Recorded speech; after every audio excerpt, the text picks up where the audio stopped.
দেশের সকল ইউনিয়ন পরিষদ, পৌরসভা, সিটি কর্পোরেশনে ছাপানো থাকে প্রত্যয়নপত্র।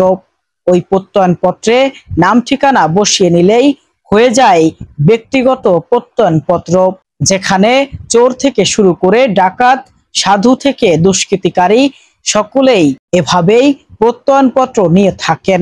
তাতে লেখা থাকে প্রত্যয়ন প্রদানকারী, চেয়ারম্যান বা সংশ্লিষ্ট কর্মকর্তা প্রত্যয়নপত্র গ্রহণকারীকে ব্যক্তিগতভাবে চেনেন, তিনি কোনো সমাজ বা রাষ্ট্রবিরোধী কাজে জড়িত নন এবং তিনি প্রত্যয়নপত্র গ্রহণকারীর সার্বিক মঙ্গল কামনা করেন।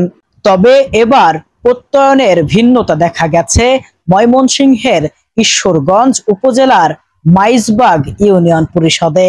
অত্র ইউনিয়নের চেয়ারম্যান সাইদুল ইসলাম বাবুল ভিন্ন প্রত্যয়নপত্র দিলেন শরীফ মিয়া নামের এক যুবককে। তাতে লেখা রয়েছে, স্থানীয় ৪ নং ওয়ার্ডের মোহাম্মদ আব্দুল বারেকের ছেলে মোহাম্মদ শরীফ মিয়া ২২। আমার জানা মতে তিনি ইতিপূর্বে এক কিশোরীকে ধর্ষণ করতে না পেরে বাড়িতে আগুন লাগিয়ে দেন। তিনি একজন দুষ্কৃতিকারী এবং দুশ্চরিত্রের। তাছাড়া কিছুদিন আগে তিনি ৪র্থ শ্রেণীর এক ছাত্রীকে ধর্ষণ করেন। তিনি সামাজিক বা আইনের কোনো তোয়াক্কা করেন না। আমি তাকে আইনের আওতায় এনে শাস্তি দেওয়ার জোর দাবি জানাচ্ছি। স্থানীয় সূত্রে জানা যায়, গত ১৩ জুন এলাকার ৪র্থ শ্রেণীতে পড়ুয়া এক ছাত্রীকে বাড়িতে একা পেয়ে ধর্ষণ করেন শরীফ মিয়া। পরে গুরুতর অবস্থায় শিশুটাকে হাসপাতালে ভর্তি করা হয়। ওই ঘটনায় থানায় মামলা হয়।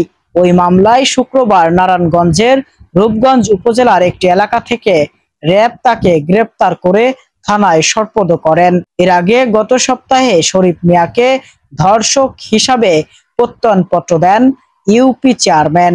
এ ব্যাপারে ইউনিয়ন চেয়ারম্যান সাইদুল ইসলাম বাবুল হোসেন জানান, প্রত্যয়নপত্র দেওয়ার সময় স্বভাবতই ভালো কিছু লিখে দেই। এ অবস্থায় খারাপ লোকটাকেও সমাজে ভালো প্রত্যয়নপত্র পেয়ে যান, কিন্তু একটু যাচাই বাছাই করে দিলে অপরাধীর মনে একটা ভয় কাজ করতে পারে। সেই বিবেচনায় এবার বাস্তব ঘটনাকেই সামনে এনে প্রত্যয়নপত্র দেওয়া হয়েছে।